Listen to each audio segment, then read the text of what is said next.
On va voir maintenant comment créer un symbole de composant. Donc on peut accéder à l'éditeur de symboles directement depuis le gestionnaire de projet, ou sinon également on peut faire ça depuis l'éditeur de schéma, en cliquant sur le bouton Créer, supprimer et éditer les symboles. Donc le symbole qu'on doit créer est celui du microcontrôleur PIC16F 1788. Pour créer un symbole, la solution la plus simple est de partir d'un symbole existant, donc déjà présent dans les librairies de KiCad, et qui ressemble à celui que l'on souhaite créer. Le champ de recherche permet de trouver tous les PIC16F. Donc pour ça, on va taper dans la barre de recherche PIC16F. Donc il y en a un certain nombre. En particulier, on voit que se trouve dans la librairie IUT-CAO le PIC qu'on veut créer maintenant. Donc on va faire comme s'il n'y était pas, l'idée étant de voir justement comment on a fait pour le créer. Donc comme il y a beaucoup de PIC16F, on peut rajouter comme critère de recherche le boîtier. Donc ici, c'est un boîtier DIP. Et le nombre de pattes.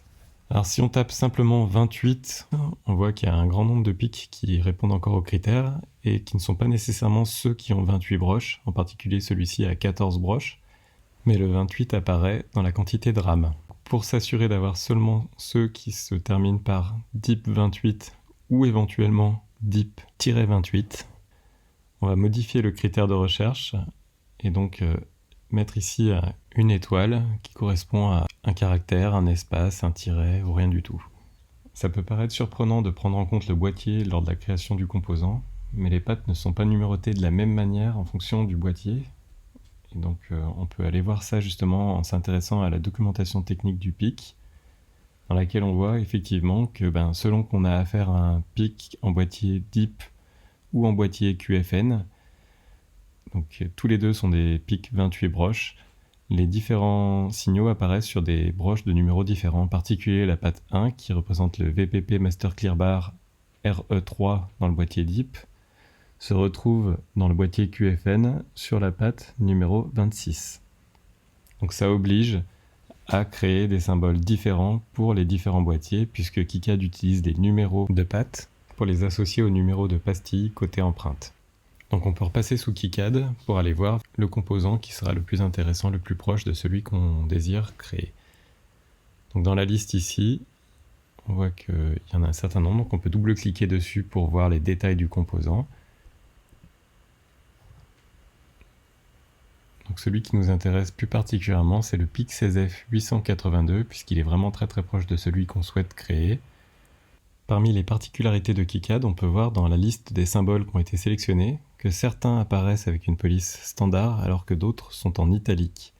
C'est une astuce utilisée par KiCad en fait pour alléger les librairies et faire figurer plusieurs références différentes alors qu'en réalité il n'y a qu'un seul symbole derrière. Donc si on double-clique sur le 883 ou sur le 886, on ne voit aucun changement dans la fenêtre du centre, c'est toujours le PIC16F 882 qui apparaît. Alors maintenant qu'on a identifié le composant qui allait servir de modèle pour le nôtre, ce qu'on fait c'est qu'on le recopie dans notre librairie. Donc pour ça on va aller dans Fichier, Sauver sous. Ici dans le filtre, on va choisir le nom de notre librairie. Donc nous elle s'appelait G200 quelque chose, donc ici il m'a trouvé la librairie. Donc je la sauvegarde. Voilà. Donc maintenant on va régler ce problème de nom du composant, puisque nous c'est pas le PIC16F 882 qui nous intéresse, et puis les alias non plus ne nous intéressent pas. Donc ce qu'on fait, c'est qu'on va ici dans éditer les propriétés du symbole. Donc on va modifier ici le nom du composant.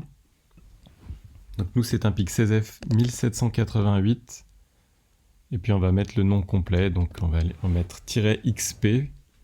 Donc le P est là pour signifier qu'il s'agit d'un boîtier DIP, et le X est là pour remplacer la lettre I ou M qui correspondent aux gammes de température industrielles ou militaires, mais le symbole reste le même. On peut profiter d'être dans ce panneau pour venir mettre à jour la description et les différents mots-clés. Donc je vais aller les récupérer sur le site web, donc la description. Donc je copie la description, je retourne ici et je viens mettre ici tout ce qu'il faut, et je retourne chercher les mots-clés.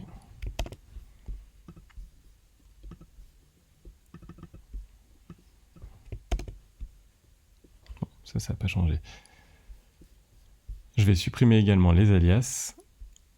Donc ici, je clique sur la petite corbeille. Voilà, puisqu'on n'aura aucun alias, on va avoir juste le pic qui nous intéresse. On va ajouter également le lien vers la documentation technique.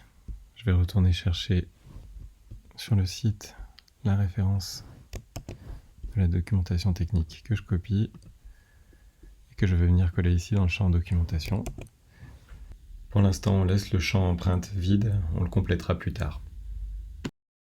Et je choisis OK. Et je vais déjà faire une première sauvegarde ici en cliquant sur l'icône de sauvegarde.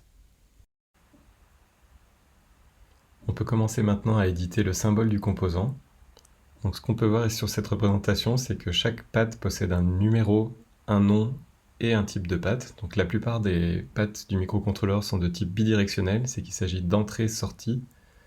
Et on voit qu'il y a 3 pattes un petit peu particulières, donc qui sont de type Power Input. Le type des pattes est utilisé lorsqu'on a terminé la saisie d'un schéma pour vérifier les règles électriques, ce qui porte le nom de ERC comme Electrical Rule Check, et qui permet notamment de vérifier qu'on n'a pas connecté 2 sorties l'une sur l'autre, ou encore oublié de connecter une entrée d'alimentation. On va maintenant modifier les pattes pour les faire correspondre à la documentation technique du composant. Donc si je repasse sur la documentation technique, on voit que la patte 1 s'appelle VPP Master Clear Bar RE3. Toutes les autres pattes ont le numéro du port et les numéros des fonctions annexes n'apparaissent pas, à part pour les pattes 27-28 qui font apparaître ICSP date et ICSP clock, qui sont les signaux qui permettent de programmer et de débugger le microcontrôleur. Donc, on repasse sous l'éditeur de symboles, et donc pour modifier les attributs d'une patte, on utilise la touche E quand la souris se trouve au-dessus de cette patte pour éditer ses caractéristiques. Donc je peux modifier le nom. Ici, si j'ai envie de mettre, comme dans la doc, d'abord VPP puis ensuite RE3. Ce qui est intéressant sur cette patte, c'est de voir que quand on a une entrée active à l'état bas, si on veut tracer une barre au-dessus de son nom, on utilise le symbole tilde au début de la barre et à la fin de la barre. Si j'oublie celui de la fin de la barre va s'étendre jusqu'à la fin du nom.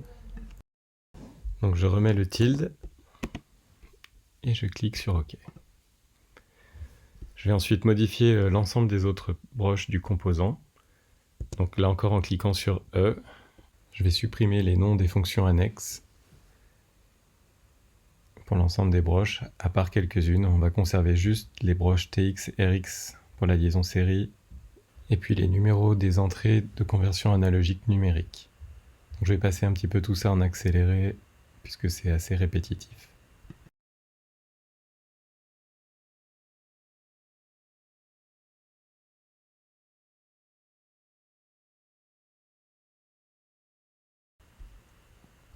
Donc sur cette broche, on voit qu'il y a eu une erreur dans le symbole de départ, puisqu'il y avait 2 fois AN8. Donc on va profiter ici pour modifier et mettre AN9.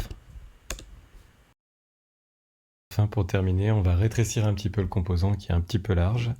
Donc pour redessiner le rectangle qui matérialise le composant, je me place au-dessus du rectangle, j'appuie sur la touche G, qui est le raccourci pour drag. Et puis je vais raccourcir un petit peu de ce côté-là.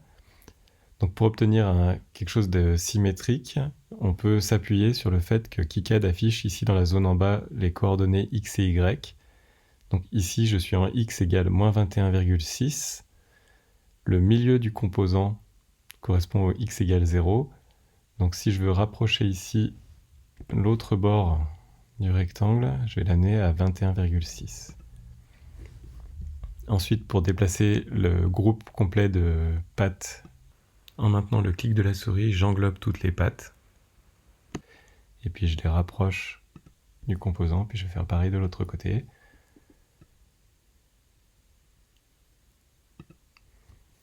Je vais déplacer également la référence et puis le nom du composant. Donc je me place au-dessus, puis j'appuie sur la touche M comme Move. Donc je remets à l'intérieur ici. Et puis je vais déplacer la référence, je vais la mettre ici, ou je peux la laisser au-dessus. Le composant est maintenant terminé, on peut le sauvegarder en cliquant sur l'icône de sauvegarde et on pourra l'utiliser dans notre schéma. On peut en profiter pour vérifier également que le composant ne présente pas de problème en cliquant sur l'icône Test, pin doublé et hors grille. Notre composant ne présente pas de problème.